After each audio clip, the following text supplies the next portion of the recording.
Un año 2013 que, como me han oído decir en algunas ocasiones, se ha caracterizado por la presencia continua de tres crisis. Una crisis económica y social que ha derivado en una crisis política que a su vez ha traído una crisis territorial.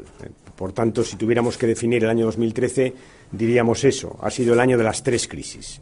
La crisis económica y social, la crisis política y la crisis territorial. Ha sido, por tanto, el año del paro, el año del empobrecimiento, ha sido el año de la desigualdad, ha sido el año de la contabilidad en B, el año del retroceso en derechos civiles y en libertades, y también el año en el que las tensiones entre Cataluña y el resto de España del señor Rajoy. Cuando el señor Rajoy dice que lo peor ha pasado ya, se refiere a los becarios que acaban de perder su beca. Cuando el señor Rajoy dice que lo peor ha pasado ya, se refiere a los pensionistas que durante los próximos 10 años van a perder poder adquisitivo por una ley del Gobierno. Cuando el señor Rajoy dice que lo peor ha pasado ya, se refiere a los enfermos crónicos que van a empezar a pagar por sus medicinas en los hospitales el 1 de enero. O cuando el señor Rajoy dice que lo peor ha pasado ya, se refiere a los trabajadores a los que hoy ha congelado el salario mientras sube la luz. ¿A quién se refiere el señor Rajoy cuando dice que lo peor ha pasado ya?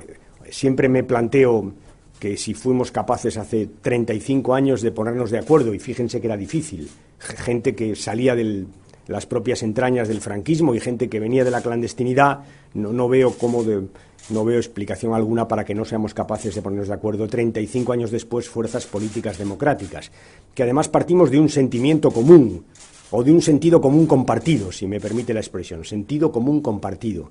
Y es que a Cataluña le va a ir peor si se fuera de España, que no creo que pase nunca, pero a España le iría peor también si Cataluña se fuera. Y este sentimiento, este sentido común compartido nos debería llevar a buscar una solución que está en los términos en los que ustedes conocen que la viene proponiendo el Partido Socialista. También debo hacer un balance de lo que hemos hecho una oposición útil, que, como ustedes saben, consiste en oponerse y también en acordar. Hemos acordado, por ejemplo, la política europea, que nos parece muy importante, que ha empezado a cambiar este año, pero que tiene que cambiar mucho más, porque de ese cambio depende la salida de nuestra economía, sin ninguna duda.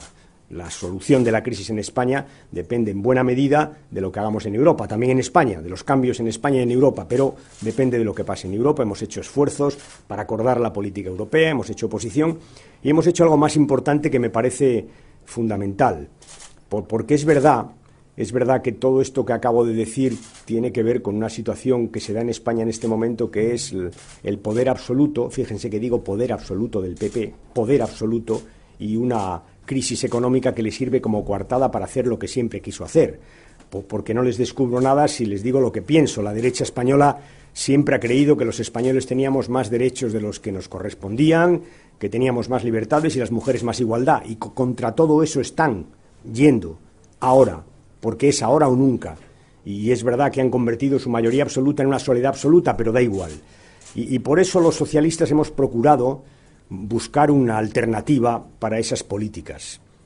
una alternativa que consiste en que todos aquellos que hemos sido ignorados en esas reformas o contrarreformas, que lo hemos sido porque la mayoría absoluta del PP les ha permitido hacerlo solos, nos pongamos de acuerdo para darles la vuelta. En definitiva, enviar un mensaje a los ciudadanos españoles. Esto lo hemos hecho en este año 2013 y lo vamos a hacer más en el 2014 y en el 2015. Y el mensaje es: la pesadilla acaba.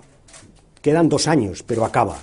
Y no solo eso, habrá una mayoría parlamentaria distinta que cambie las cosas que este Gobierno ha hecho aprovechando su mayoría absoluta.